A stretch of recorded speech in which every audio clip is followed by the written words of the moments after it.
Good morning, everyone. Happy Friday, Ryan and Emily. We have an amazing show, don't we? Indeed, we do. Show. Indeed, we do. I just stepped on that. I'm so sorry. That was a great, enthusiastic, robust. Indeed, we do. This is why we're the B team. We're working on it. So we've got more Epstein news, more of our associates going down today. We've also got U.S. strangling Cuba, Mexico sending Navy ships. We also have some more ICE news with Tom Homan ending the Minneapolis incursion. What are they calling it? What was it? The raid? Operation Metro Surge. Operation Metro Surge has completed its mission and is returning home. The insurgents have been victorious. That's right. Yes. The battle has been won. We've got a little mea culpa from me on some James Fishback stuff going down in Florida that I'd love to talk to Emily about. And we also have, don't laugh. And we also have a congressional candidate, Ryan, at 10. Who do we got? We got Nida Allam, who in 2022, I covered this race. It was her against Valerie Fouché. Actually, I think it's Fouché. We'll ask Nida. And AIPAC threw something like $7+ million into this race. She was a county commissioner, and it seemed like basically because she was Muslim, there was some criticism of Israel, but it seemed like pretty heavily coded. Like, let's make sure we don't get any more Muslims into the Capitol. And she lost by something like 4,000 votes. After that, Valerie Fouché, was critical of Israel, like gently, a couple of times. And so the district has been redrawn. It's actually a little bit more favorable to Nida, who is more progressive.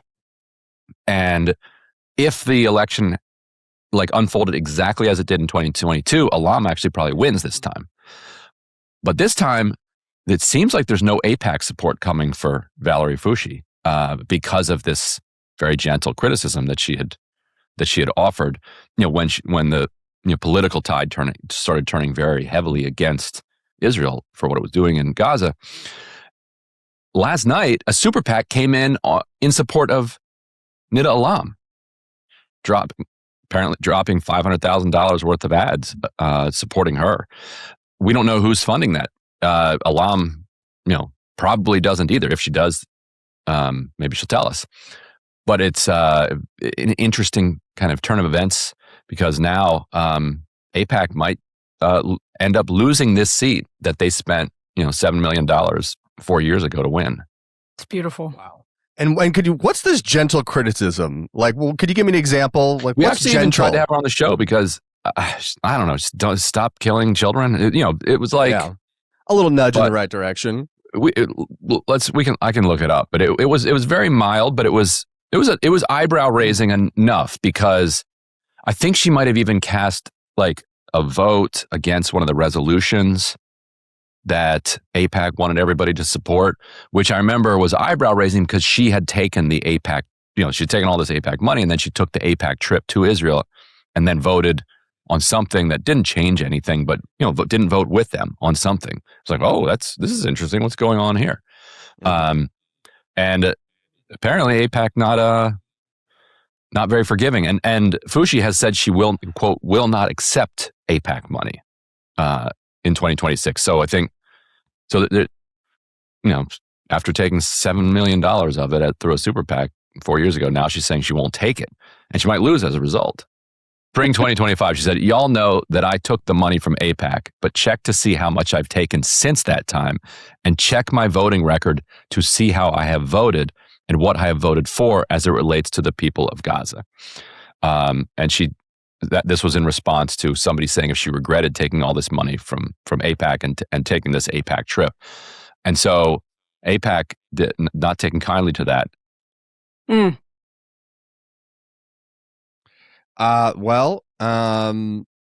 We'll learn more about that from Nida in just a little bit. Excited to hear that. But once again, we've got a little bit more Epstein news coming down the pike this morning. In Goldman Sachs' general counsel, Kathy Rumler, a former top Obama administration lawyer, is out at Goldman Sachs after emails showed a friendship with the sex offender Jeffrey Epstein spanning many years. Now, Ryan, has she shown up in your investigations at all, in your Gmail searches? She's in like every email. If you search the inbox, it's like, oh, Rumler's on this one. Is she BCC'd on everything? She was general counsel for Obama.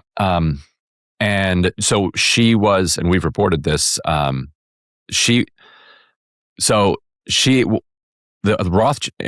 Rothschild was a client of one of the firms that she was with. She was on the Rothschild account. She then ended up becoming the kind of the middle attorney between Epstein and the Rothschild account. Epstein was known as Epstein was what was known as the gatekeeper for the Ariana Rothschild account and the Edmund de Rothschild Bank. She's the first Rothschild to run the banking operation who was not born a Rothschild. She's like born in, I think, El Salvador, is it? She's from Central America. Married into the family. Husband, I guess, died, and then she became boss of this. And Epstein and her were very close, and so Rumler managed that operation. He also tried to connect her with Bill Gates. That didn't pan out as a client situation, but Rumler helped to then negotiate a settlement between the Rothschild Bank and the U.S. over some corruption and money laundering. He helped negotiate a settlement between the Rothschild Bank and Israel over tax fights. Because the Rothschild banking operation was like, we don't owe you anything. We literally financed the creation of the state of Israel. You think, how do we owe you anything? And Israel's like, no, you're a nonprofit, and you are supposed to live up to your nonprofit obligations to fund these education programs and other initiatives, and you're just not doing it. And so Epstein helped negotiate a settlement around that. We have a couple other stories coming about other things that Epstein and Rumler did, which I'll hold for later. But I guess it just became too much of a distraction at Goldman with all of this, the tightness of the relationship. I mean, she's the CLO. She's a chief legal officer of one of the biggest and most powerful companies in the entire world. And they stood by her over and over again. She is constantly copied on emails. She's in conversations with Steve Bannon. Those conversations that Michael Wolff appears to have leaked. It's Steve Bannon, Jeffrey Epstein, Michael Wolff, and Kathy Rumler strategizing about public relations, essentially. She was a participant in that. We still don't understand exactly what was happening in those conversations. She, in one email, brags to Epstein about getting a top award from the CIA by John Brennan, which is very important because Kathy Rumler was dispatched when she was GC of the Obama White House to deal with the fallout from the Snowden leaks, meaning groups like, I would say, like the Brennan Center and the ACLU were concerned about the contents, and Rumler was the one then dealing with it. There are calendar invites for Kathy, NSA signal intelligence between Epstein and Kathy Rumler. There are mentions... Which apparently that's related to our story about... Yeah, I think it is. Biohacking, rather than... Like, people think of signals intelligence as intercepts of signals. He's using it in a way I don't quite understand, but it's a reference to bioengineering and biohacking rather than intercepting. Anyway. I think that's he's what it sounds like is he's thinking of code breaking, and he would be asked by one person of the genome, Right. Yeah. And someone would say, well, are you talking about hackers or code breakers? And he would say code breakers. Right. So anyway, we don't fully understand the complete picture of what Kathy Rumler was doing with Jeffrey Epstein. She was getting lavish gifts from him and referring to him as Uncle Jeffrey. Very disgusting, by the way. Referring to him as Uncle Jeffrey when he would shower gifts on her. She did go to the island. He was giving her all kinds of fancy stuff and keeping her around very clearly. They talked about her romantic situation together. He said he wanted to see her DC one day, her version of DC one day, CIA, NSA. So still don't fully understand what that means. Some people have said it means that Epstein wasn't CIA or wasn't NSA, didn't have any connection with the intelligence agencies. I don't know that you can jump to that because we don't know what he told Kathy Rummler and what kind of game he was playing overall, but Goldman stood by Kathy Rummler for years. This has been dogging her for years. And the emails made it untenable because she was clearly so intimately connected with Jeffrey Epstein, sharing her innermost thoughts and secrets about her romance life.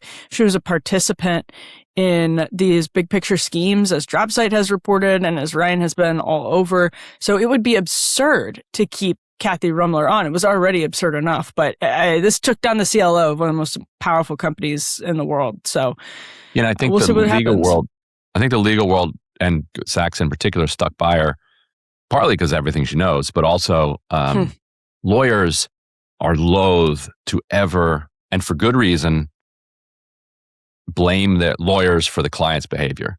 Mm-hmm. If you do that, every defense attorney is then associated with the depravity and criminality of whatever defendant, whether they're a murderer or a pedophile or a politician. And so they want to draw a bright line that look, no. A lawyer is giving legal advice and is not morally or ethically culpable for the behavior of the client. Otherwise, even though she was asking for dating advice from Jeffrey Epstein. And so these emails getting leaked and with that boundary being so heavily blurred with some of those emails, then I think that's why they finally okay, we gotta throw her overboard. Mm-hmm. Why are so many people asking for relationship advice from a known predator? And that's the guy who's gonna help me with my date. It does keep coming up over and over again from women and men. So very bizarre. It's all over. I don't know if Ryan, you've seen a lot of this, but I just going through the email, some of it's not newsworthy, but you're like, why is this person pouring out their heart over email to Jeffrey Epstein? Larry Summers, great example. So she's stepping down to her, going back to a private life, to her, 5 houses or whatever she's got. Is there any legal potential here to charge her with anything? Or is this kind of like what you're saying where, hey, she has that sort of lawyerly defense? I mean, so far, she's just, it sounds like they had a friendship and a business relationship. And if she's not involved with trafficking or aware of it, there's no reason. If you're Jeffrey Epstein, you're not going to tell your Goldman Sachs level lawyer about your trafficking. That's you've got shadier people that you're going to, I think, loop in on that. Well, in fact, what they were working on in those PR sessions, these PR bull sessions, was he was maintaining this was a witch hunt. And they were helping him. So maybe they genuinely believed him, or maybe they just wanted the money. But that's a question that Steve Bannon is going to get as well, because he wasn't just documenting Epstein. He was actively participating in a strategy. And this is in their texts as well, and a strategy effort. Cultural context is useful to remember, too. By 2018, 2019, this is the height and the crest and then the downside of Me Too. Mm-hmm. People in the Upper East Side, the powerful people in the Upper East Side at that point, were sick of Me Too. They were done with it because they saw it as this mob democratic check on their power. The Upper East Side set, they want to call the shots of who gets to be in and who gets to be out, not public anger, not the shitty media men list. Not that media men list. They don't want anything other than themselves to dictate who gets to be in the rooms.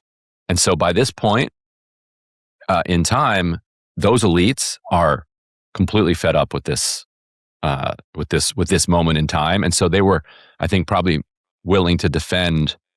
They're all right, Harvey Weinstein, we threw him overboard. We sacrificed Harvey. They were starting to circle the wagons. Aziz Ansari. Bye, Aziz. Because they look at that and they're they can see where this goes. Wait a minute. public anger at what we're doing. Okay, right now it's what we're doing to women, but it could evolve into what we're doing to workers.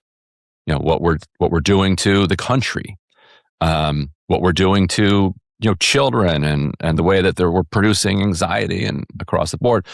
And if people get anger, and that anger can translate into accountability and consequences, that's not good for us. And so they started to have some class solidarity. And so I think that their defense of him has to be understood also in that growing class solidarity, which is frankly inspiring. If the workers of the country had the level of class solidarity that they have, it'd be over for them. Lessons to learn for the proletariat. And now, speaking of this elite class solidarity, J-Mail has put together this really handy graphic that I wanted to put up screen right now. They worked with The Economist to analyze 1.4 million emails from the latest Epstein file drops, and this kind of shows the different sectors that we've seen so far from top 500 Epstein correspondents. Now, if you're just listening on podcast, it's broken out into kind of these squares. We've got, finance, media entertainment, tech, law, real estate, business, politics, academia, and of course, girlfriends/exes. Just looking at this on a grid is just kind of shocking.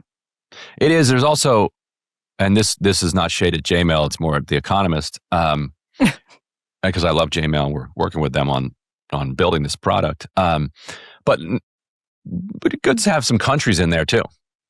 Sure, that might be a second graph. Russia, Africa, or you break it down: Ivory Coast, Nigeria, and on. That would be interesting. Kind of have a heat map of the globe to show that the way that power and wealth are flowing around the globe. But maybe I'll talk to them. We'll do that one next. That's a good drop site thing. Griffin, could you put that back up on the screen actually? Because there's a really important number while we're talking about Kathy Rummler. If you look at that graphic, girlfriends/exes, one of them has 41,000 emails.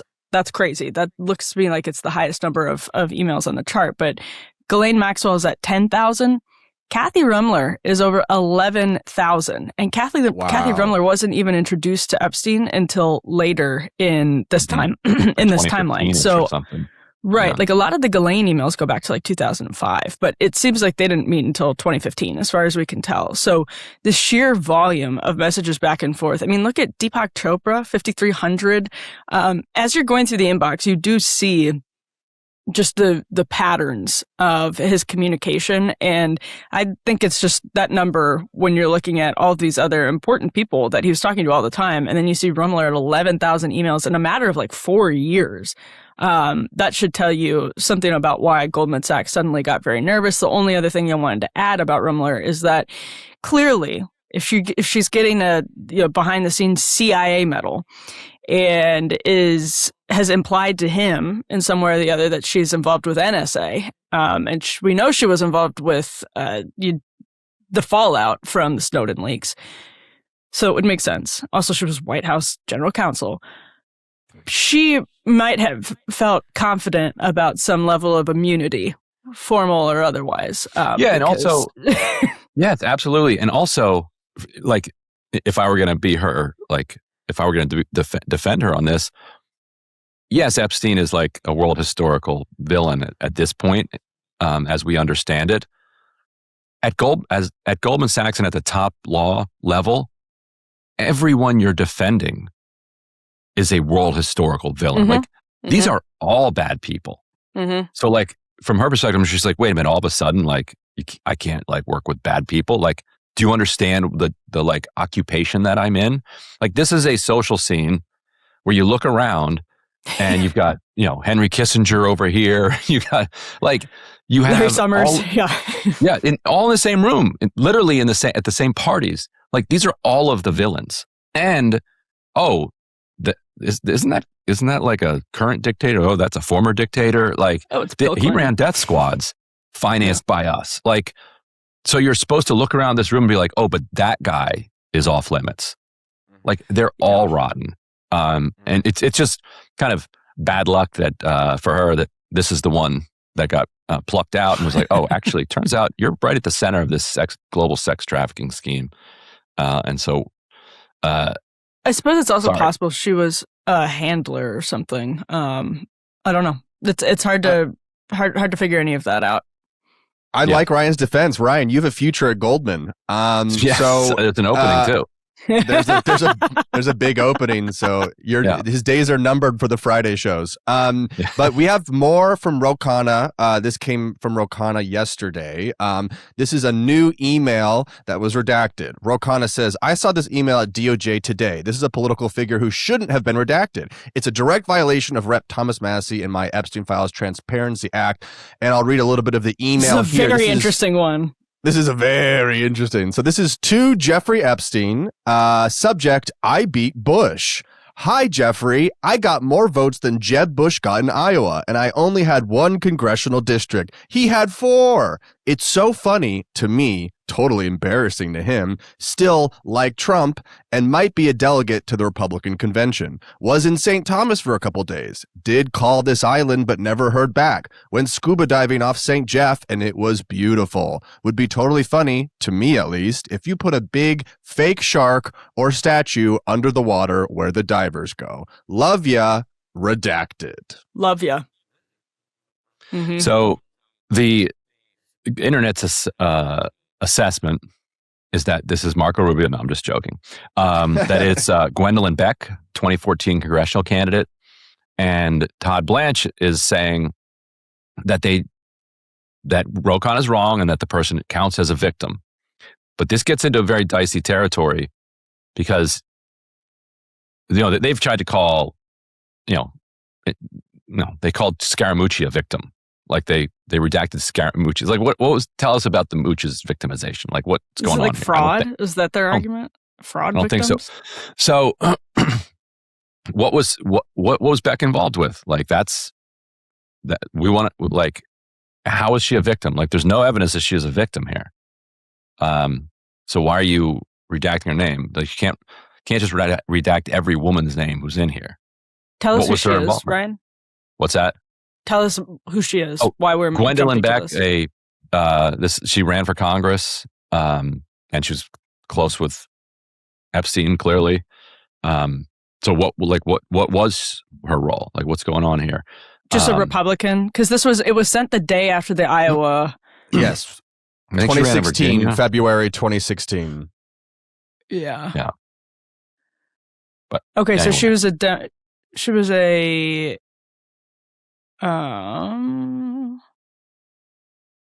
Gwendolyn Beck, independent. She was an independent. Yeah. Hitting all quadrants here. She got 5,420 votes as an independent. Very incredible nice. To beat Jeb. That's a huge accomplishment. I too would be bragging to all my billionaire friends. And she only ran, in Virginia's 8th district.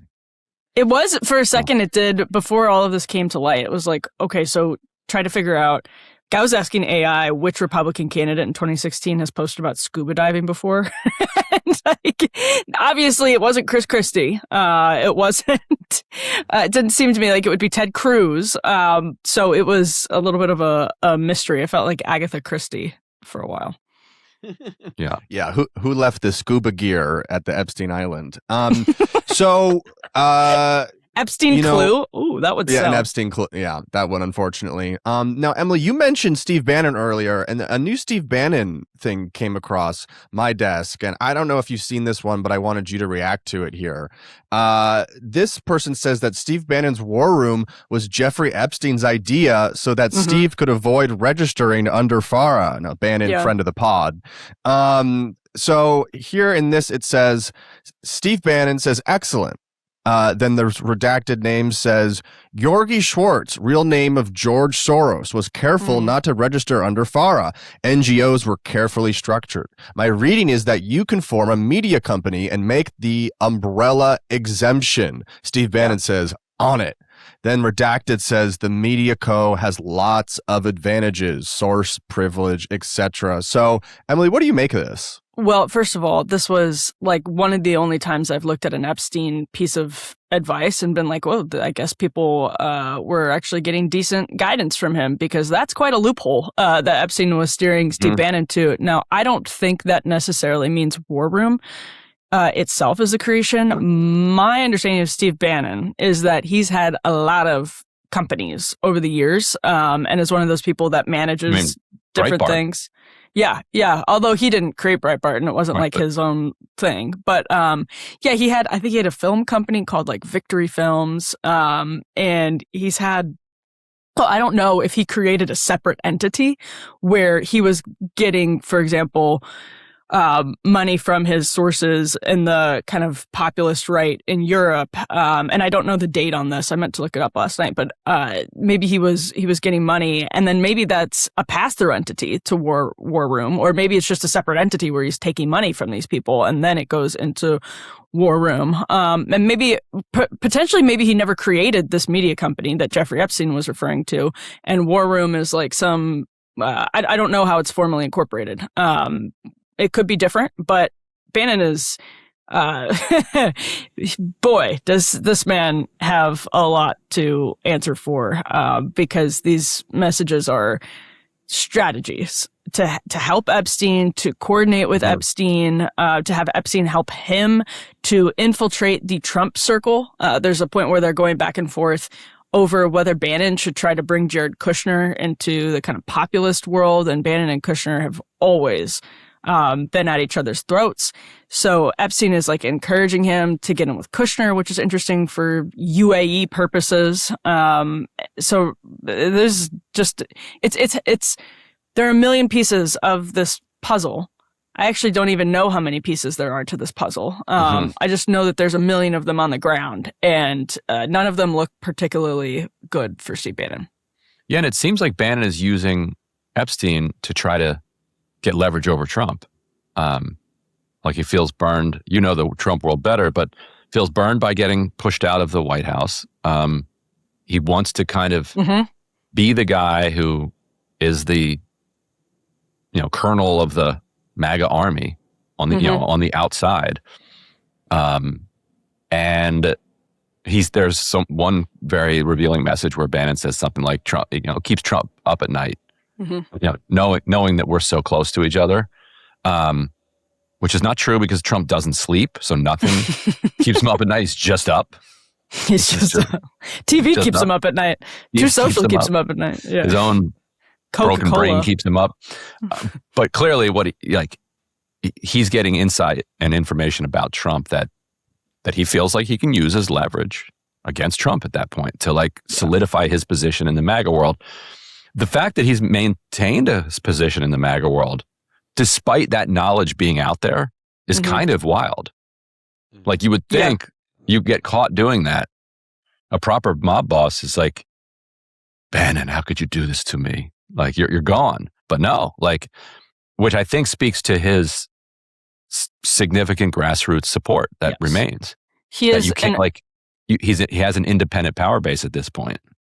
He is somebody who, Ryan, you probably listen to more War Room than I do, but he's somebody who over the years will, if there's an issue up in the air and people I don't know which way MAGA is going to come down on this, Steve Bannon has the pulse of the sort of people who are going to go to Trump rallies, or maybe people who don't even have enough money to go to Trump rallies, like the hardcore grassroots populist MAGA, Steve Bannon just instinctively understands. And to some extent, I think he understands it better than almost anyone, with the exception of Donald Trump, who has other concerns. He knows he can shoot someone on Fifth Avenue and the base is going to... So when it comes down to economic populism, NatSec, foreign policy, all of that, Steve Bannon, because he is from Breitbart, Tea Party world, and he's ideologically aligned with that world, he's able to be the real MAGA whisperer. And so what it looks like he was trying to do is use other very powerful, wealthy people to consolidate the power of the grassroots, to be as powerful as, to be a MAGA general in a way where he could direct behind the scenes no matter what Trump was doing. And speaking of the financial precarity of his audience, have you noticed what kind of ads the Bannon show plays on the War Room mostly? No. It's like, gold? Plenty of gold.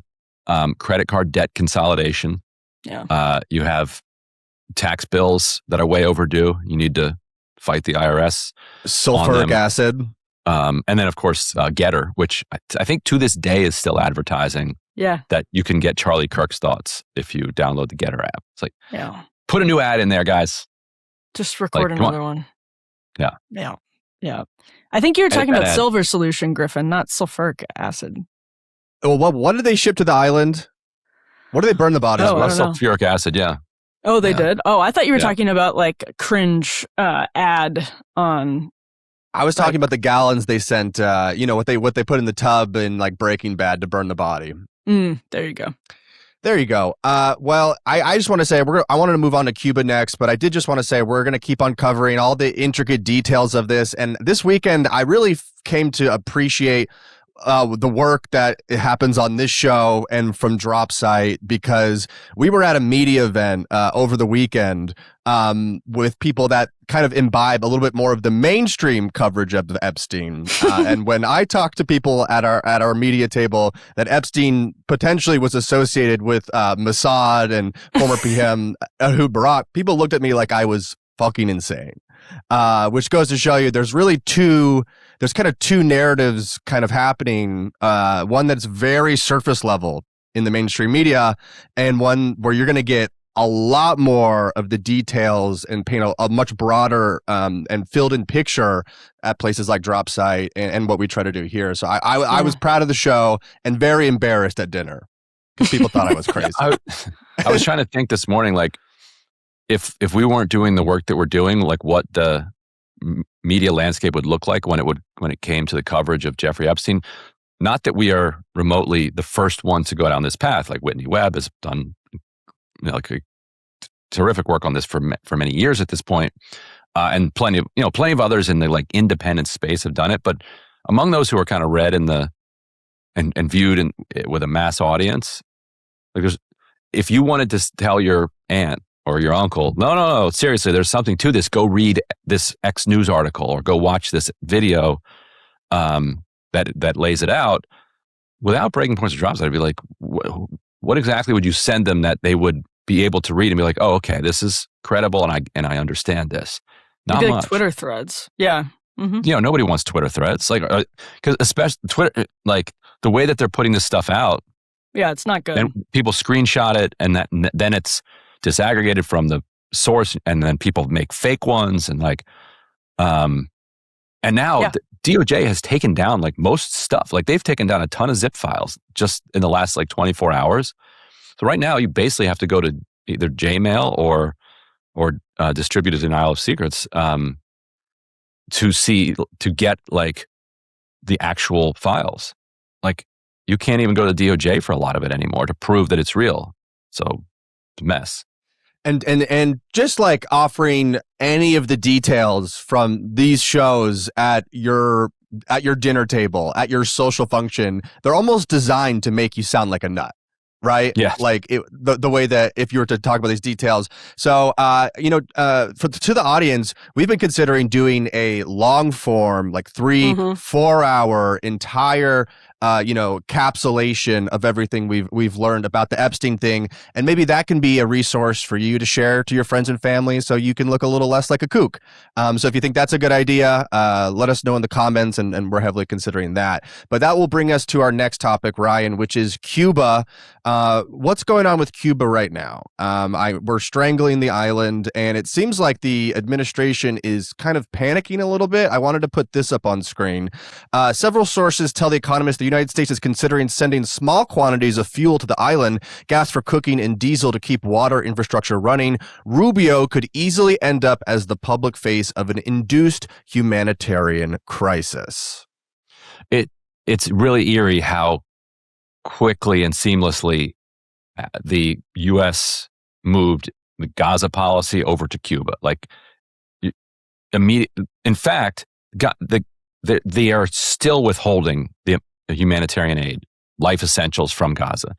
Like they're supposed to be letting in 600 trucks a day into Gaza as part of this quote unquote ceasefire. And they're also supposed to stop killing Palestinians.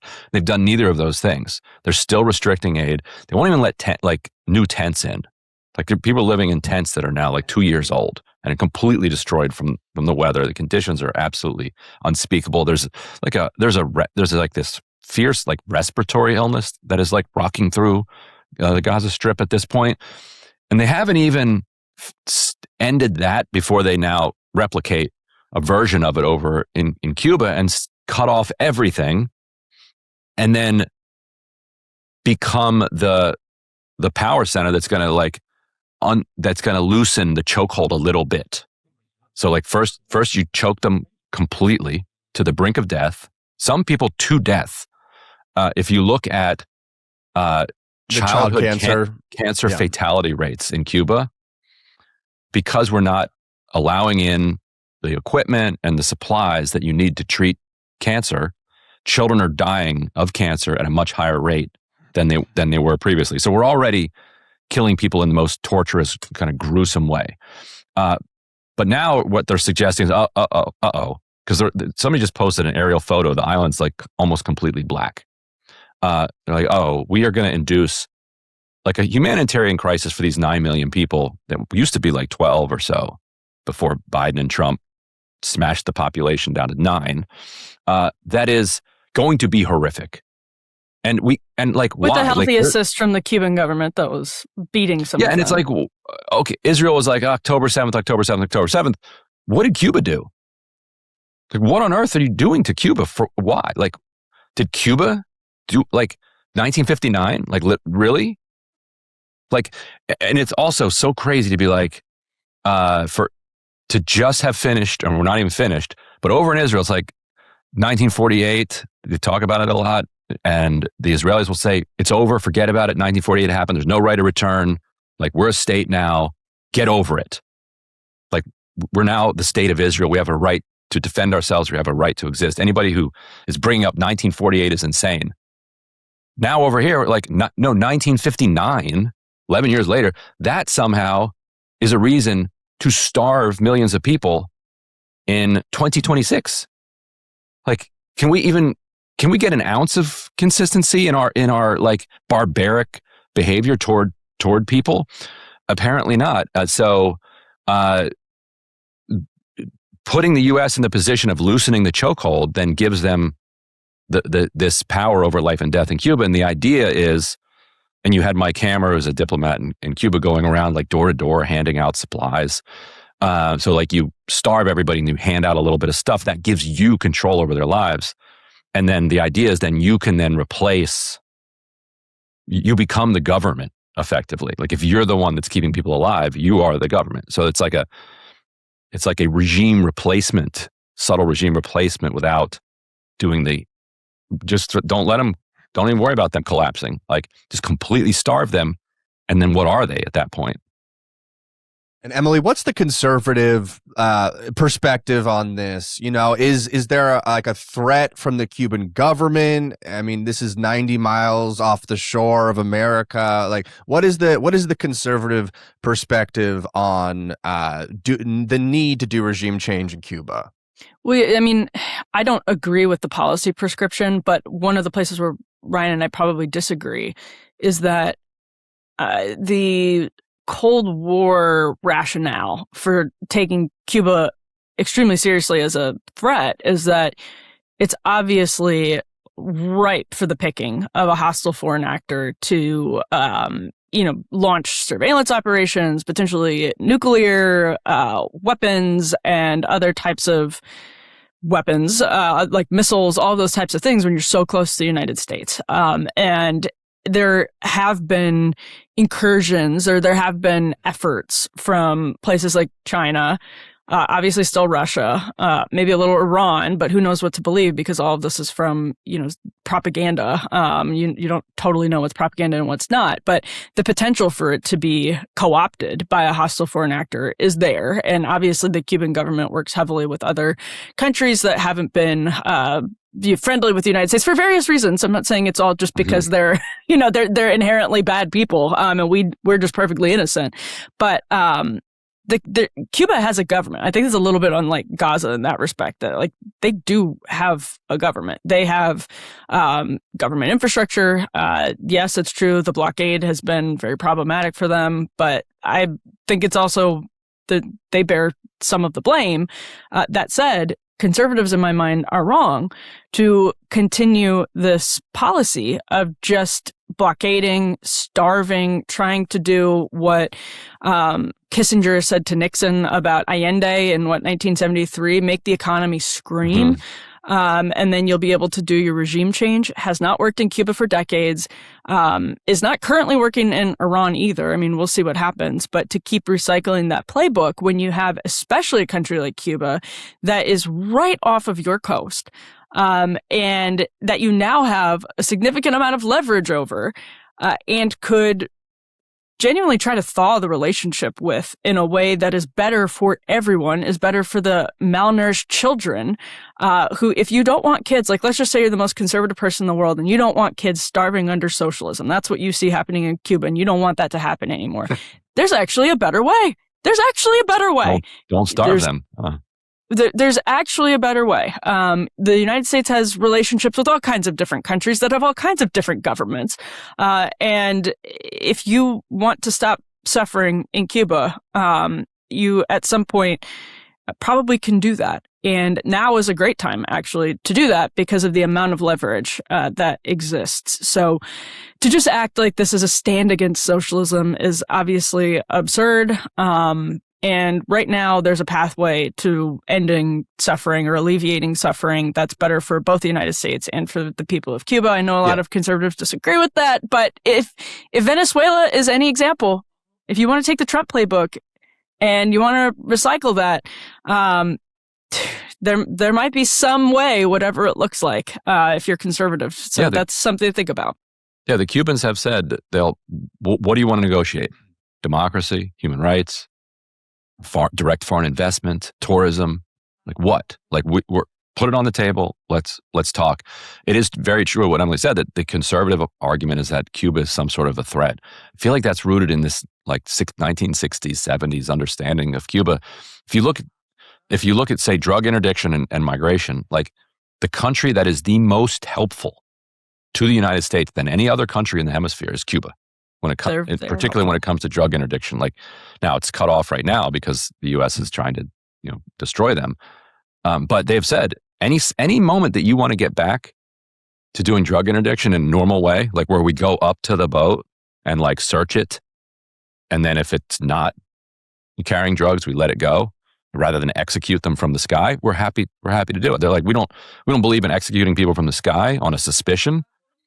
But there's like any moment you want to go back to this drug interdiction, and Cuba's well positioned to do this counter narcotics work that they've been doing with the U.S. for many years. I don't think people don't really understand that. That's like the U.S. government will say that out loud, like that nobody has been a better partner on countering drug trafficking than Cuba. But then you get this 1970s, 60s era Cuban Missile Crisis thing. It's like, well, we have to nuke them. Well, I was going to ask, actually, like if there's anybody, if people are wondering why this seems so mad, it's similarly with Venezuela.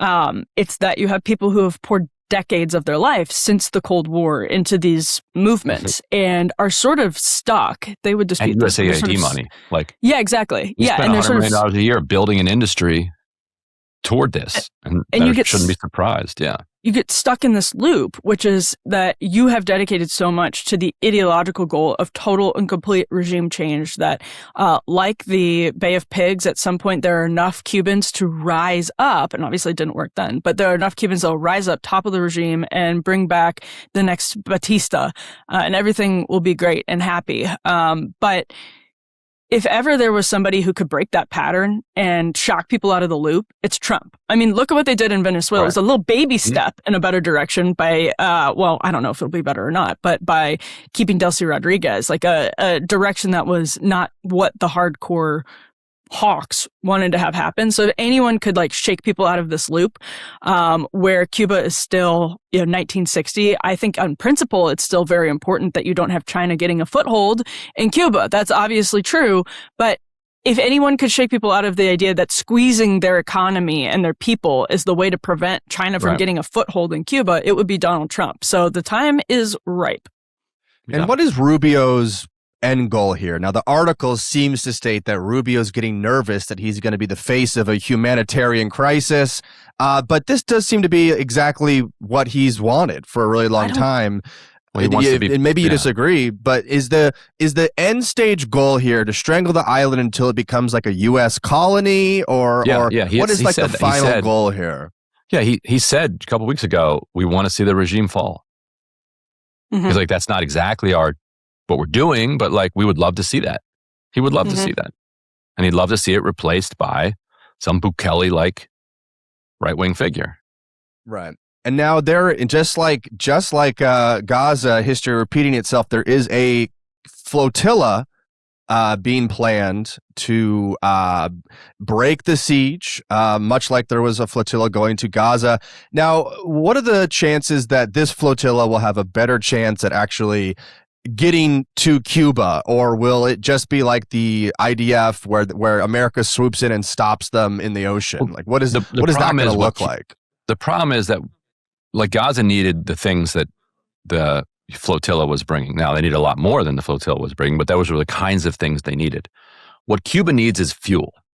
And so unless the flotillas can bring oil tankers, it's good and it's nice to bring lentils and beans and, but if you got nothing to cook it with, it's an island. Like, you're going to, people are cooking with wood. Like, you're going to completely deforest that island in a short amount of time. And deforestation is insanely difficult to overcome. And then you start getting mudslides and if you look at Haiti from the air, it's completely deforested on the Haitian side because of this. And you look at the other side, still green. So good, it's good to raise awareness and put political pressure, but they need fuel.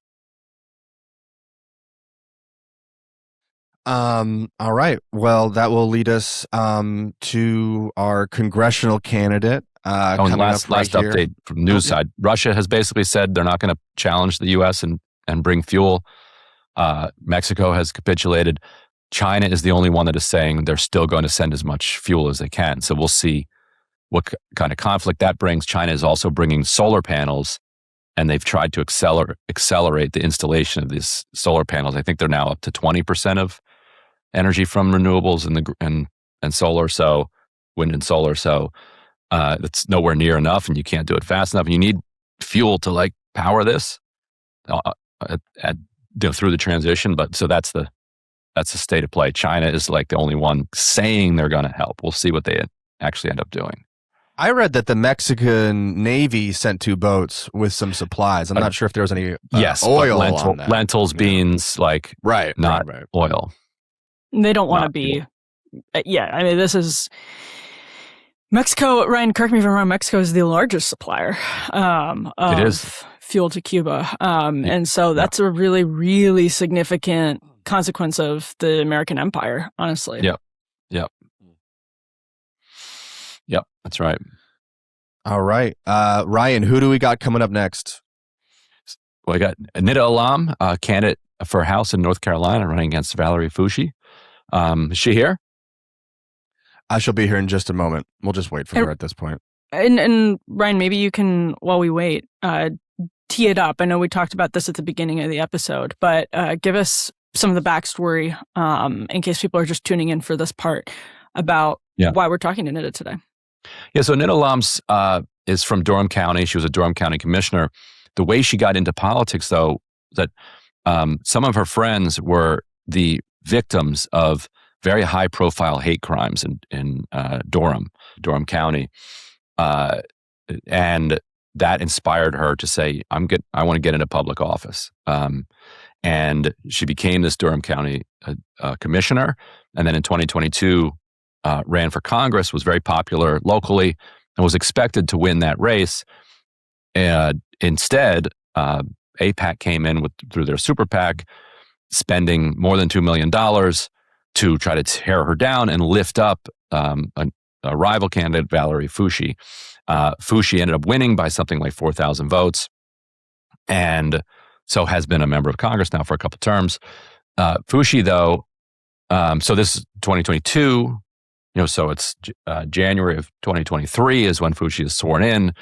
The combination of anger from her constituents at having gotten in on the back of all this AIPAC money, combined with what Israel did after October 7th, 2023, led her to be a little bit critical of Israel, and probably more critical. And she also took like an AIPAC funded trip, met Netanyahu, did the whole thing.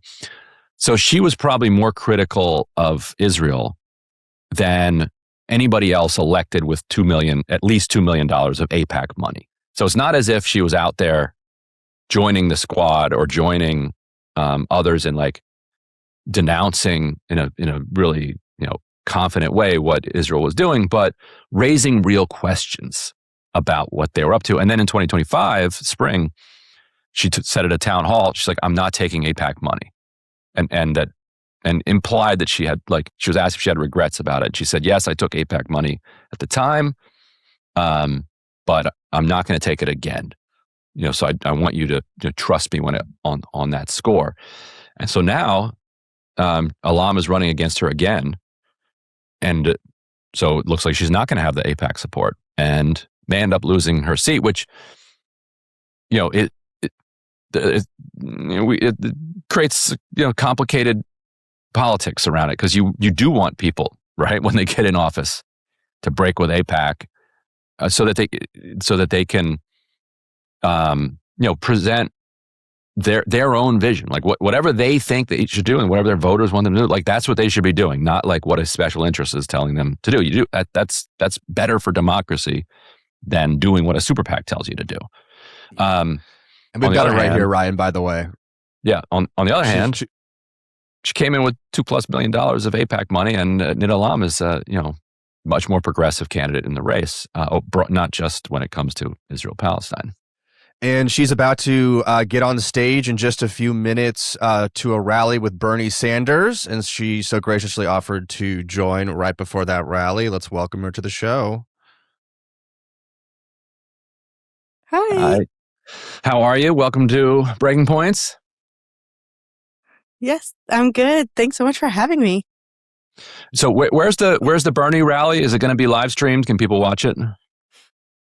Yes, so it's going to be on the Bernie's live stream. I think we're also going to be cross-posting it, but we're having it at the convention center in downtown Durham. Yeah. So I don't know if you were able to hear the intro as you're waiting, but it looks like Valerie Fouché is probably not going to get at least AIPAC outside support. We don't know. We'll see. When does voting start, and when is the election? Early voting started yesterday, actually, wow. And it's running through the 28th, and then election day is March 3rd. So we are in the thick of it right now. Right. Did she get crypto money in 2022? Was it because there was a lot of this AIPAC crypto overlap? Mm-hmm. Do you remember? Was yep. she one of those? So she had Sam Bankman-Fried. She was one of the Protect Our Future. Sam Bankman-Fried got like nothing's going right for Congresswoman Fouché. So he's not coming to the rescue. What are you seeing? What are you seeing as the contest plays out? Because you're, like you said, we're just weeks away from the election at this point. Yeah, I mean, we've been the only campaign that's been out knocking on doors, talking to voters where they're at, and also doing relational community organizing. Because what we're seeing right now is that people across this country, they're feeling let down by our political systems. They're feeling like there's no reason for them to vote. What's the purpose? The systems have just failed them in so many ways. So the way that we're doing things differently this race is we're obviously doing the traditional like radio, mail, TV program, but also we have our aunties and uncles in their WhatsApp chats, talking to each other, reminding each other to vote. Because Ramadan is going to overlap with the election, we're organizing the mosques to have iftars to the polls. Holi is right after election day, but we're celebrating a little early and going to do like a dole to the polls, have some music and henna, and like bringing our community together into this like way that it shows that we're all accepted and we're all fighting for the same, like, equality and dignity for everyone. And last one for me before, and then Emily Griff might have a question. So last night, it was reported that there's a super PAC getting in to support you with almost a $500,000 ad buy. It's one of these pop-up super PACs where it won't have to disclose kind of who's funding it until after the election. I think you've been backed by Justice Democrats. Is that right? Yes. You have their endorsement. So I'm proud. My first guess, I was like, maybe Justice Democrats organized this. Have you heard any rumors about who, because you're not supposed to coordinate, you're not allowed to coordinate, I should say, with super PACs. Have you heard any rumors about where this money is coming from? And were you surprised by it, or had you heard, oh, there might be this cavalry coming in? No, I mean, I'm proud to have the endorsements of so many national progressive organizations, and we're actually the first campaign of this cycle to have this coalition of progressive groups all endorse one race of Sunrise, Working Families Party, Justice Democrats, so many more, and then also Senator Bernie Sanders himself. And I mean, for me, I'm looking at it, I'm like, I highly, highly doubt there's any sort of right-wing billionaire or corporation behind this, because I'm not going to be any benefit to them. Yeah, I wonder. I'll see if I can do some digging and figure it out. I would suspect that it is the coalition of, because that coalition, Justice Democrats, Working Families Party, it's like they've done independent expenditures in the past. Usually they put their name on it because they're not embarrassed. Like it's not kind of harmful to be supported by them. So I don't know. There's also this kind of pro-Palestine super PAC that launched. Maybe they're trying to copy AIPAC. I don't know. Yeah. I think we're seeing a lot of progressive energy and excitement, especially like post Zohran's victory. Folks have felt like we were able to overcome over $10 million of corporate spending in that race. And then now even more excited from Ana Lilia Mejia's election. Mm-hmm. And I'm proud that like with our campaign, we've been running a grassroots race where like our average contribution is like $50 or something.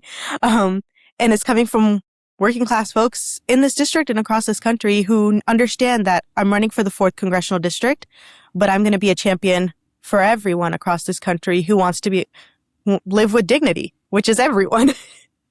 You know, that's interesting because one of the things that divides the populist left and right when there's a lot of overlap, because I remember when we were talking to Zohran when he was really early, this was before the election had really taken off, he had just been out talking to Trump voters. And one of the things they were agreeing on it was sort of obvious, like paying your bills, healthcare costs, all of that. But one of the things that does divide populist left and right is immigration. And I'm curious because to me, it feels like what Obamacare did for the Tea Party movement, those of us on the right, ICE is doing to the progressive movement right now, that it's become this real, like the fuel that is just driving people to organize and get active. So I'm curious how you're thinking about all of that right now. Yeah, and I think, even in North Carolina, we are seeing, like, obviously there's going to be folks who are just deeply xenophobic, who don't want immigrants and don't want people who look like me to be in this country. But if you look at, there's a lot of people also in this district, this state, this country that consider themselves Republicans, but are also deeply disturbed by the actions of ICE and CBP, because they're not just going out and actually enforcing immigration of what their agency's title is. They're going out and terrorizing our neighbors, and they're targeting everyone. The folks that they've been killing in January have been U.S. citizens. They've been innocent civilians who are protesting or documenting and have been murdered. And that's using our taxpayer dollars. And I think folks across party lines should be and are enraged by that. Yeah. What is the issue that you're finding resonate the most? What are you leaning into? I think one of the overarching issues that we're seeing in this district and across the country is the issue of affordability.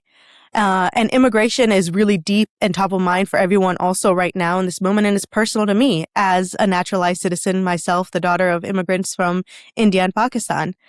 And when it comes down to the affordability issue, though, that's something to Emily, what you were saying, like being able to talk to Republican voters, unaffiliated Democratic voters.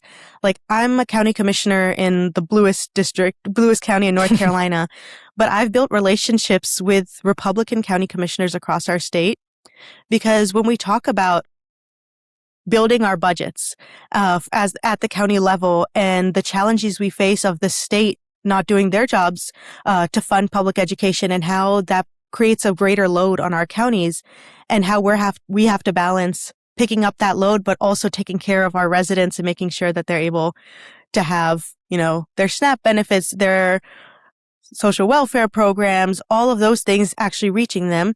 And so I've built relationships with Republicans by taking away the labels, because so much of the policy that I'm supporting and folks across this country, working class folks want is common sense. That I'll say with a Republican commissioner, I was actually appointed to the North Carolina Association of County Commissioners, which is our board of all 100 counties across the state. I was appointed by a Republican commissioner to the board of directors because I talked to him about he's in Western North Carolina and we found common ground that I want my residents to be able to put food on the table. You want your residents to be able to put food on their tables. You want your residents to keep a roof over their heads? I want that for my residents. And if we talk about these issues at that human level of taking care of one another, the national noise that we hear, it's clouding those conversations, and that's what's hurting our families. And we're able to build relationships and actually lobby for change at the state level together, at the federal level, when we're advocating for the dignity of working class folks. So how's the go for it. Yeah, real quick. How's the AI and the advent of AI impacting politics in North Carolina? Because you've got the research triangle, so I imagine it's really shaking things up on that front. But what about the kind of production of the the power behind it? Are the data centers becoming a political issue? Yeah, they absolutely are. We actually have an AI data center that's being considered at the local level in Apex, which is in this district. And residents have been coming out strongly against it because it's going to be built basically right outside their neighborhoods. And Duke Energy, which essentially has a monopoly on our electricity grid here in North Carolina, they are already renegotiating their energy rates with the town of Apex, and basically increasing the rates for residents to take account for the fact that they're going to need an increased load for these AI data centers and infrastructure needs. And so we're already seeing the bill being passed on to our families and neighbors. And that's why I'm actually the only candidate, and this came up in a town hall meeting, and I'm the only candidate that's called to support Senator Sanders' national moratorium on AI data centers. And it's not about hindering AI. AI is going to exist in our world. It's not going to go away. But how do we make sure there are proper regulations in place that things like what we're seeing right now with the electricity costs being passed down to the residents, millions of gallons of water being consumed, and folks across the country just to run a data center for one day, and folks across the country are starting to see their taps run dry. And we can't have that happen in our district because, again, who is going to pay for those infrastructure costs? Where are we going to get alternate resources of water? The town of Apex gets their water from Jordan Lake, which is not an indefinite bottomless lake of water. It's a lake. Yeah. It's got to be nerve-wracking. Go ahead, Griffin. Sorry. I had one more ICE-related question for you. Now, I did some research on some of your haters online that are calling you the Zohran Mamdani of North Carolina, which I don't know if that's a great attack. Seems like people like that guy. But they were specifically saying because you have helped citizens in North Carolina with ICE Watch, alerting people to ICE presence and things like that. And there's currently this funding battle in Congress over the DHS, over how they're going to fund it. If you were were in Congress, what are like the clear demands that you would make to say, we're not funding DHS until these things happen? Look, ICE as an agency was created in the Bush era in 2003 in a post 9/11 world to target my community, the Muslim community. It was an agency that was created to dehumanize us, to target us, to surveil us. And now we're seeing it pushed to another level of extreme under Trump's administration to murder innocent civilians in broad daylight. And I'm seeing even in our incumbent in this seat is saying that she's calling for reform of ICE as an agency, that body cameras and unmasking them will somehow keep them in check. They're already being live streamed, murdering innocent people in broad daylight. A body camera is not going to save our neighbors. And so I am clear in my stance that ICE needs to be abolished. It's not an agency that's actually making our community safer, that the way that we tackle and address the issue of immigration is through investment in safe and clear legal passageways for immigration, opening up our visa programs and green cards. I'm a naturalized citizen myself. Most people who come to this country are either refugees who are seeking refuge from, honestly, most of the times, disasters that the United States government has funded and created, or they're coming here like my parents did to achieve the American dream, to raise me and my sisters, to be able to seek opportunity and to dream big. Last one from me. I've started to see a lot of Democrats, when it comes to the question of immigration, say, you know what, we made a mistake by letting ourselves be labeled as open border Democrats, that we don't care. I mean, everybody can come in. It led to Trump getting elected, and it led to then this draconian kind of reaction to it. We need to focus on beating back ICE, abolishing ICE, rolling back CBP's abuses, and focusing on the way that immigration enforcement is done internally. But we have to kind of concede some ground on the border. Are you seeing that, and where do you fall down on that compromise, I guess you would call it, that Democrats seem to be making? Or is it like, no, actually Biden's border policy is something that should be supported? I honestly don't think that immigration has been the issue that has cost us elections. I do sincerely believe that it is issues around affordability. And it's not just the issue of affordability in this district, it's across the country, is that working class folks want to hear what their elected officials are going to do for them. Most people in this country are unaffiliated voters. And so they just want to see, how are you going to fight for them? How are you going to lower their cost of living? And I think that as Democrats, we haven't done a good job of talking to every demographic and talking to every voter, because even in states like North Carolina, where we're labeled red, but we're truly purple, we're a pretty 50-50 state. Trump may have won the presidential here, but we've elected a Democratic governor in the past 3 elections. And so what we need to be doing is going into these areas and these congressional districts that we take for granted and say that they're red, and talking to the everyday folks and having conversations with them at that human level of like, we know that you're struggling to make ends meet, that your wages have stayed stagnant. North Carolina's minimum wage has not changed in over 20 years. It's been stuck at $7.25. The cost of living here is $24 an hour. And this is how we as Democrats, or just we as your elected leaders, are going to fight for you to raise the minimum wage so that you'll only have to work one job to take care of your family. This is how passing Medicare for all is going to guarantee health care for you so that you don't have to worry about going to the doctor or paying your rent.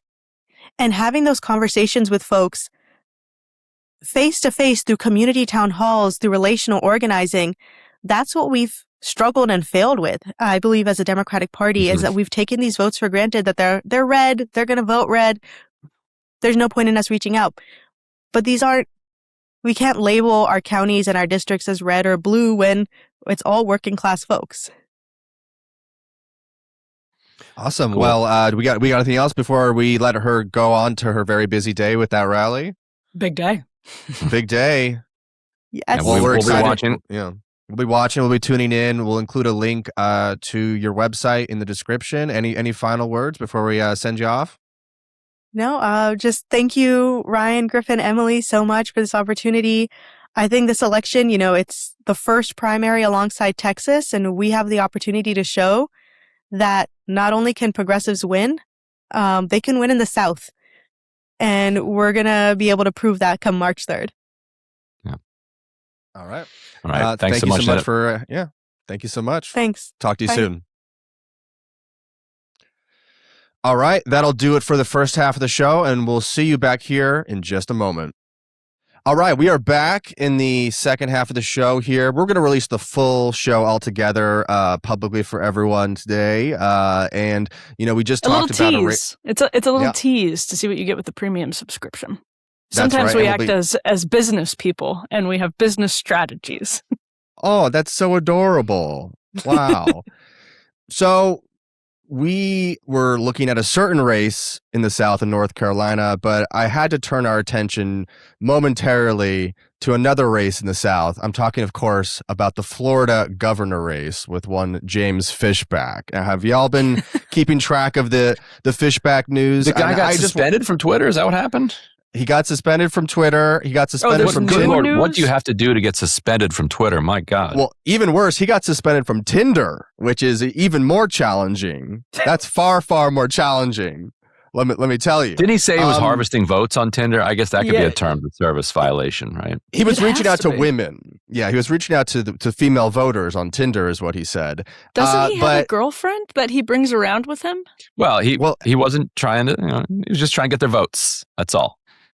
I have seen people on dating apps now post that they're plumbers and stuff. People are just posting jobs on them now, being like, "Hey, I can fix your sink or whatever." Literally. They're combining TaskRabbit with Tinder. Yeah, it's so yeah. So look, if you're looking for love, well, you have a plumber. So in Florida, and I did want to offer a mea culpa because a few episodes ago I said that James Fishback had no motion. And I was wrong, and I'm here admitting it here on the show. There is some type of motion happening, and now I'm not sure if this adds up to a successful political campaign, but I did want to play a few clips here where James Fishback seems to be generating some level of an organic movement of young men down in Florida, and I specifically wanted to highlight this clip where he referred to cafeteria food as goy slop. So let's take a listen to that. My view is our high school cafeterias should be run by great local businesses, small business restaurants that have local labor, that use Florida cattle, Florida produce, Florida fruit, and yes, Florida orange juice. They should take over our cafeterias. What's with the Pop-Tarts in the Broward County Public Schools in the cafeterias? I'm not saying that the test scores are a result of the Pop-Tarts, but if you wanted kids to fail, if you wanted to set up our kids for failure, you would feed them the absolute goy slop in our cafeterias.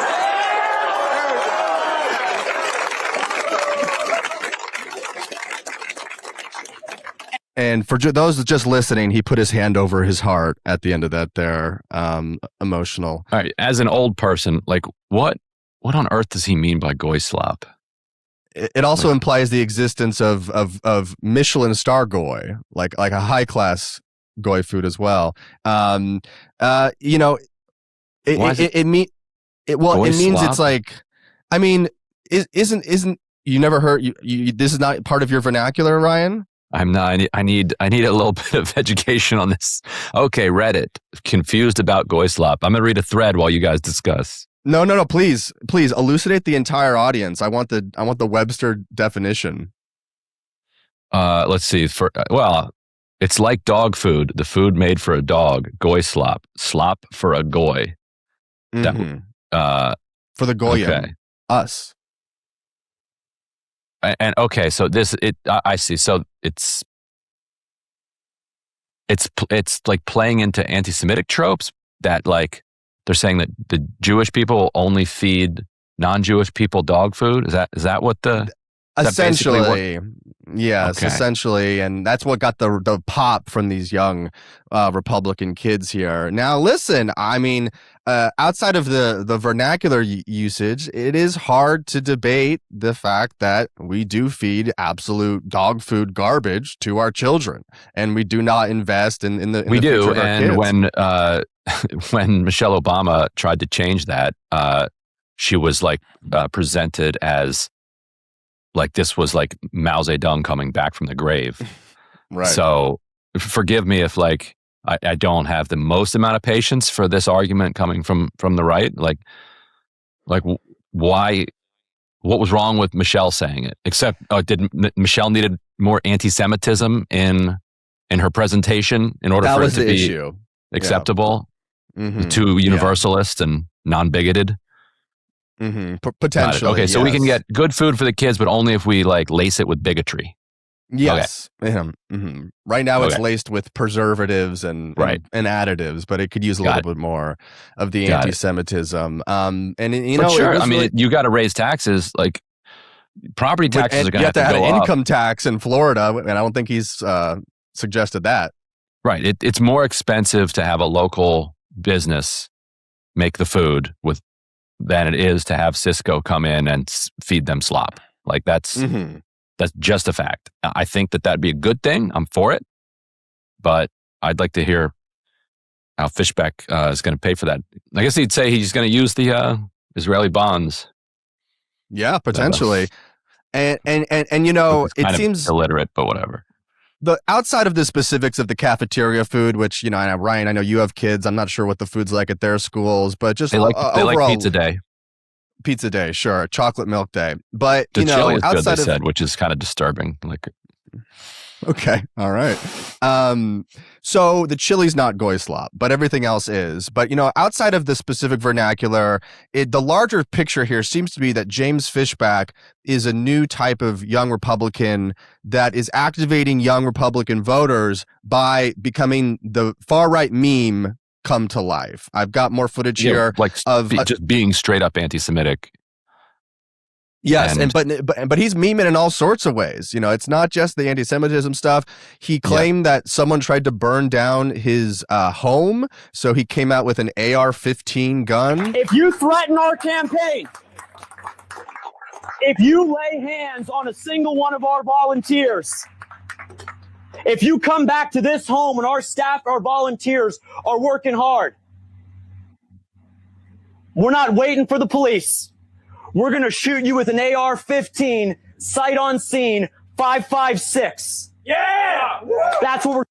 So he does that, and he also got into a very heated debate over Don Lemon recently with Tara Palmieri that I just wanted to share a quick moment of as well to give you a full flavor of this guy. If I had to go into a cave to interview the Taliban, am I a co-conspirator to interview them? If there's a fire inside of a church and I'm in there covering it, am I a co-conspirator? Am I the arsonist because I'm in there? Tara, if the 9/11 hijackers gave you a heads up and you boarded the plane to cover the 9/11 hijacking, then yes, you and anyone else involved should be publicly executed. Oh my gosh. Why would I get into a plane that's about to... Okay. So, listen, it's not just anti-Semitism. It's a little bit of everything, Ryan. Her point is a fair one, that she's got bigger problems if she gets onto the 9/11 plane. Yeah. 9/11, yeah, I think we can sort those charges out later. You know, he's polling in the double digits now. He was at like 2%. And I saw a poll that's had him at like 20% with his opponent Byron at like 35 or what have you. So the latest poll is Donald's up 15. I don't think it's a very reputable poll, but previous polls, there's a Mason-Dixon poll which is more credible that has Donald's at 37 and Fishback at 3. And that's a January poll. So that's much more credible than this Patriot polling that people are circulating. It's like a And Ryan, I've also heard rumors, and I haven't been able to confirm this yet, but there are rumors that he's not even eligible to run in Florida because he's not lived in a Florida residence for 7 years. There are allegedly, some records that show that he had a DC-based home up to 2025, which wouldn't even make him eligible technically. Yeah, but I'm looking at these are Byron Donald's internal polls, but still, that like they have him. 40 Donald's 47, Fishback 5. I think ultimately what I'm seeing from this Fishback thing, whether this is a real race or not, is I guess the larger question for me is this a lens into the future of activating young Republican voters to pull the memes it's and interesting become the memes in real life? Yeah, so far it's not translating on the ground into votes. Yeah. But it is translated into these viral videos, these crowd clips, or but what there's have a disconnect you. There. Yeah, Mm-hmm. Which I think Republicans should pay close attention to. Like, this isn't doing it for you, unless you're just trying to grow an audience on the internet, which a lot of people are. But if you're trying to win elections and win over the electorate, it's not happening.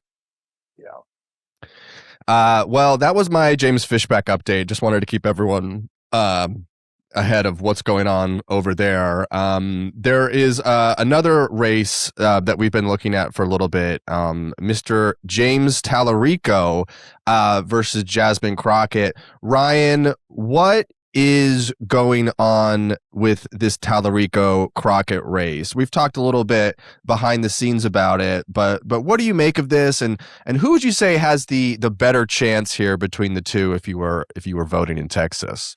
You want to pull some polling up? Let's see what we got in the polling. Yeah, well, I'll play this video while we look for some polling here, because Talarico, does seem to be imbibing some of the new Democratic energy around the oligarchy. He's been talking a lot about class warfare and the such. Let's take a listen. And how is that not just like pushing for class warfare? We already have class warfare in this country. It's the billionaires waging war against the rest of us. And right now, the billionaires are winning. They've been winning for 50 years. Trickle-down economics is not a theory, it is theft. For 50 years, the billionaires have been stealing from the American people, stealing the wealth that we created. It's why everyone is so angry right now. It's why no matter how hard you work, you can't seem to get ahead. The American people are not asking for a lot.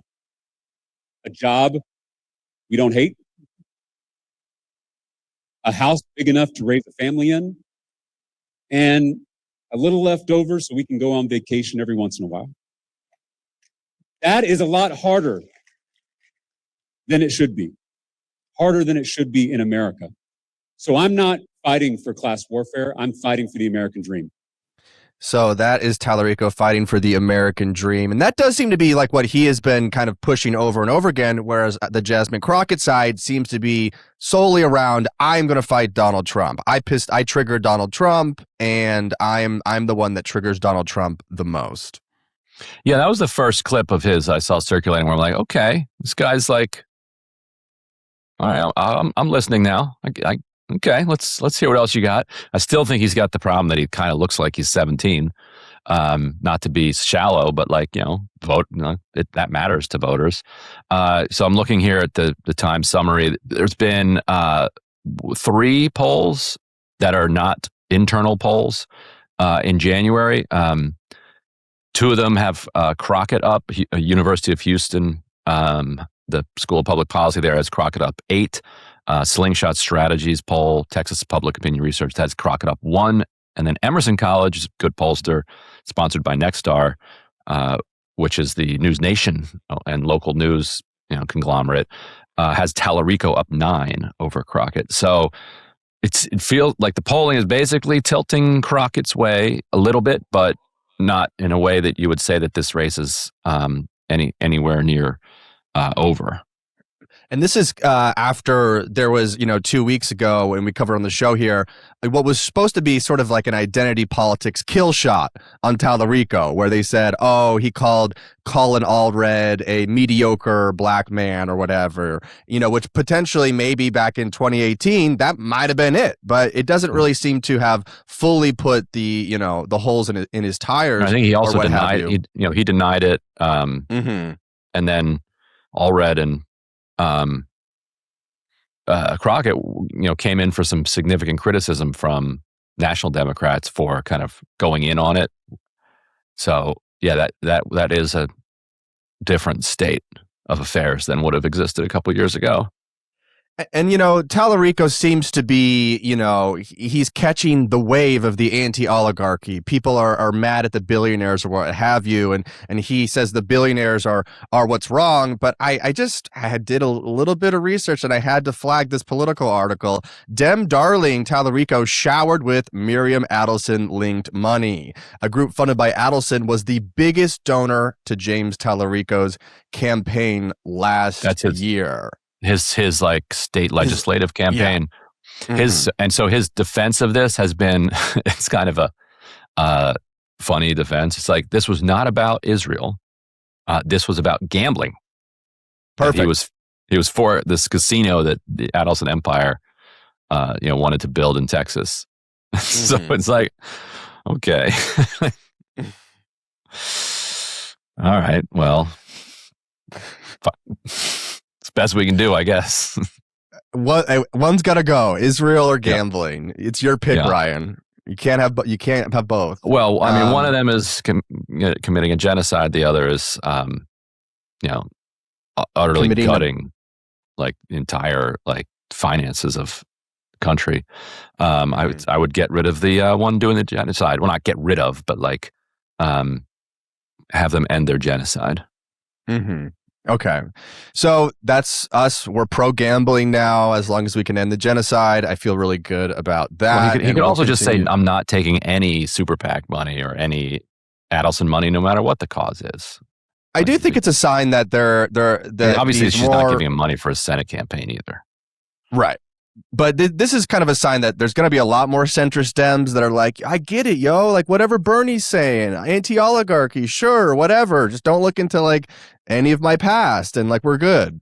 So we'll see how that strategy works, and if the Dem base is cognizant enough or shrewd enough to pick apart the I don't know, the conflict or the hypocrisies laden within some of these candidates. I think that leads us nicely to the end, where we'll answer just a few of your AMA questions from the audience. And Emily did not. I just want to tell Emily left. She didn't leave because she was. Yeah. But she didn't leave because she was scared of the Fishback conversation. She tells me, she says her power went out. Coincidence, huh?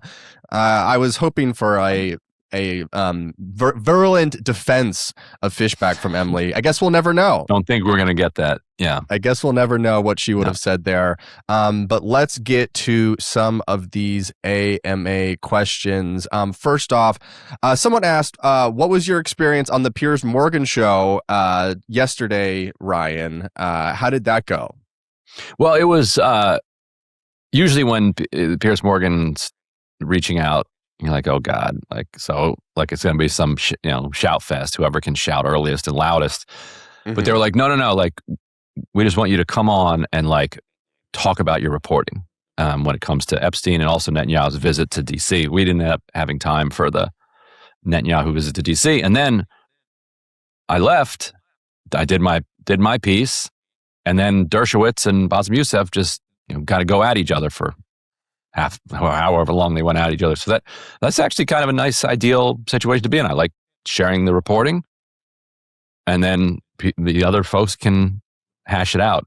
I was in the trailer listening to Dershowitz as I'm leaving. I'm like, oh, I kind of wish I was on for some of this nonsense, but I also don't want to be there for that either. Like I'm very much torn in both directions. Yeah, they gotta institute some sort of mute button or something. But they like the crosstalk, so I'm not sure. Listen, I'm not going to tell the professionals what to do over there. They seem to have a good thing going. This next one is from Jack Wiedbeck. He says, would you guys bring on Michael Tracy to debate Epstein stuff? I always liked him and thought he was a good faith actor, even when I disagree with him, but his takes on Epstein have been absolutely batshit. And I would like to, before Ryan responds, say we did do this already about 4 months ago, before this new tranche of emails came out between Sagar and Tracy. So we've already had one struggle session over this, but is it time for a Michael Tracy return? Definitely not. We also had him on, didn't we have him on a Friday show? Probably. He was arguing with... No, maybe it was a Counterpoints like debate show back in the day. Yeah, Counterpoints Friday. We had him on arguing something now. Yeah. Last night he was also defending Jean-Luc Brunel, like a notorious sex trafficker who was getting accused of RAPE going all the way back to 1980s. Like a documentary about it in 1988. And then he continued abusing women for decades. And like, now you're also defending him? This associate of Epstein's, like, no. So yeah, I don't know. It's a lot to unpack with that gentleman. I'll say that as well. Someone here asks, SWZ says, can we get a good news by Griffin weekly roundup? I think it'd be a great addition to the Friday show, and he's the one silly enough to deliver the endorphin boost amidst his bleak weekly gestures at everything. It is kind of tough. Like, there was that show that John Krasinski did during COVID that was like some good news, and those always came off as like a little I don't know, unnecessary. I'm not sure. Like, should we fit in a nugget of optimism? I mean, we try to. I mean, sometimes it's candidates that come on here, they give a little bit of optimism, like we had one on today. But what do you make, Ryan? Should we be doing more good news on the show? If you want to do it, you go for it. Yeah, I think we're covering the news. If it's good, we'll cover it. Unfortunately, there isn't much of it. Ryan, what do you make of the El Paso shooting? There's multiple people asking here about that. The El Paso air shutdown, and what is now the official story that CBP has laser beams and shot down a birthday balloon. I know Sagar is pretty suspicious of that, and his UFO radar is going off. The idea that DHS would be given a laser gun and immediately deploy it in a deeply irresponsible way is something I find very credible. And maybe they're like exploiting CBP and DHS's like low brand among the public, that like the whole public right now is like, oh, these idiots were acting recklessly. Yeah, that tracks. So maybe we're like the victims of a psyop because they know that we have the lowest possible opinion of the goons at CBP and ICE. So we'll believe anything. Oh, nice. I like that theory. Kind of like, oh, blame it all on them. But I also just totally believe it. Yeah. Yeah. And it is, I mean, I believe it too, that there was a misuse of a weapon by CBP is the daily story. But I think what is scarier about that to me is guys that could not get a job being the mall security cop have laser beams. Yeah, that's not ideal. Not ideal at all. Powerful enough to panic the FAA into shutting down the airspace for 10 freaking days. Yeah. And honestly, I was talking to Crystal about this, like the people that from the FFA, they probably just had to scramble. Like, what the hell is going on over here? And okay, screw it. We're shutting down the airspace for 10 days. So I believe they were the adults in the room on this one, actually. But yeah, so look forward to more laser related incidents in the future, I guess, with these laser beams. Now, what's a laser beam weapon? Is this like, have you ever heard of this before? I mean, they exist. Yeah, they exist. Yeah. Mm-hmm. It's just like Star Wars, or is this something a little bit more? Yeah. Yeah. Cool. Yeah, you can find you can find demonstration videos of them, like on YouTube or something, from different companies that trying to sell them. So I can get a laser gun as my Second Amendment, I think you would right? need a serious license. A license for that? Yeah. Israel is talking about moving to these laser defenses because the current like missile defense system costs them costs us billions. And so every time they get into a conflict with Iran, they have to spend billions launching these missiles to knock down the Iranian missiles. And so they're trying to develop and claim that they have made serious strides in developing a laser system that costs very little for each shot. Incredible things happening over there. All right. Well, now I want to shoot a laser. If the CBP guys are getting to do it, I want to do it. Our final question is from Le MVP. They ask, breaking points. Kyle Kulinski is the dark woke commander. Hassan Piker, the Ayatollah of woke. What are the titles of Crystal Ball and Ryan Grimm in the reawakening? I'm still asleep. Crystal's what kind of woke is she? I don't know. I don't know. What do you think? Well, I think you're Professor Woke, perhaps, or and for her, I mean, something maybe Queen Chancellor. We'd have to come up with it. The I've had it ladies are obviously their own Chairwoman woke, dark woke as well. So yeah, I mean, people really liked when Kyle went on the Piers Morgan show and was very rude to one Daily Wire correspondent, and people seem to get a lot out of that. He had sunglasses on, right? He did have sunglasses on, which is more conservative coded, I think, using some of their visual language and aesthetic, taking that back from them, which I like. But do you think that dark woke is the future, to be rude and crude on the side of woke? Is that an effective measure? Maybe for a little while. I don't know. I think things are changing rapidly. Nothing is stable. So it does anything seem like that works woke now is might back. not work later. I do already sense in the entertainment industry and beyond, there are podcasters and others who are starting to put their fingers into the wind and feel things changing. So it seems like woke was dead for about 8 months, and now we've got Piers Morgan debating Megyn Kelly about the Bad Bunny thing, and Piers Morgan is taking the Bad Bunny side. So it does seem like they had a very, very quick run on the woke is dead thing, and woke may be returning very soon. So is that some good news? I don't know. Sure, there you go. Previous questioner. There's your good news. Woke returns. There wasn't as much latent bigotry as the MAGA world, that wing of the MAGA world expected there would be. Because we now have permission to be bigoted. Everyone's going to be bigoted, and they look around like, oh, a lot of people are just don't want to do that. And I think that Elon buying Twitter was actually a poison pill for the sort of reality distortion of the cultural conservatism, because conservatives went on to X now and they see, oh, everyone agrees with me. Everyone thinks it's hilarious when the DHS Gov posts an ASMR of an immigrant in chains. And that's something that everyone likes. Love it. So this is really going to resonate with the public. And they're at the top of the feed, and they're getting tons of quote unquote engagement and views.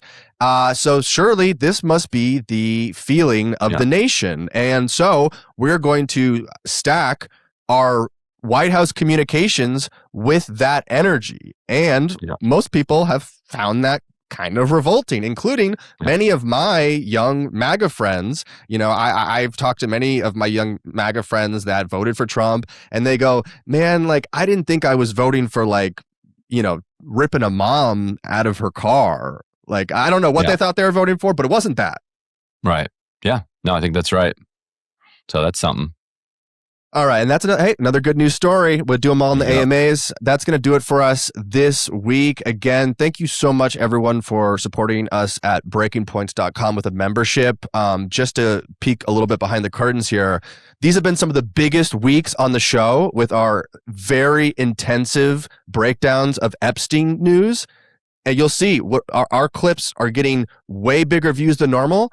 But I'll also let you know many of them are getting demonetized. So we are not able to survive off of doing the news off of YouTube ad revenue. The only way that we are able to get these stories out on DropSite, and for Ryan to come on here, for Sagar to come on here and have the time to break all of that down, that's because of our supporters at breakingpoints.com and the membership. And we really can't thank you enough. As we said earlier, if you were to just watch the mainstream media on these issues, you would be getting such a fractional surface view at what's going on here. And the reason that we can do more is because of you guys. So thank you so much. And if you can afford a membership, we've got monthly memberships at breakingpoints.com. And on that note, that'll do it for us here Friday. We all hope you have a great weekend, and we'll see you back in the studio on Monday. See ya.